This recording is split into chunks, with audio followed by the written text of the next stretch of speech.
বাল্যবিবাহ রোধে সমাজের সকলকে এগিয়ে আসার আহ্বান জানালেন সাংসদ রাজীব ভট্টাচার্য। তিনি জনপ্রতিনিধিদের পাশাপাশি সরকারি আধিকারিকদের এক ত্রিপুরা শ্রেষ্ঠ ত্রিপুরা গড়তে হাত বাড়িয়ে দেওয়ার উপর গুরুত্বারোপ করেন। আজ রাজধানীর রাজ্য অতিথিশালায় অনুষ্ঠিত পশ্চিম ত্রিপুরা জেলা পরিষদের সাধারণ সভায় তিনি কথা বলেন। বৈঠকে জেলা পরিষদের ভারপ্রাপ্ত সভাধিপতি বিশ্বজিৎ শীল সহ অন্য সদস্যরা উপস্থিত ছিলেন।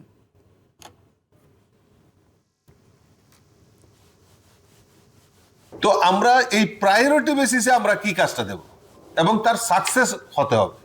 কাজ হাতে নিলাম, হাফ ডান করে চলে আসলাম, সেটা যাতে না হয়। সাকসেস আমরা কি প্রোগ্রাম নিতে পারি। চাইল্ড ম্যারেজ আমাদের একটা সাংঘাতিক প্রবণতা, আর এটা আমাদের মরণ ব্যাধি হয়ে দাঁড়িয়েছে।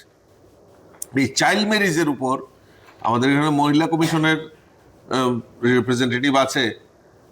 এটা এটা মানে এটা কোনো মতেই প্রশ্রয় দেওয়া যায় না।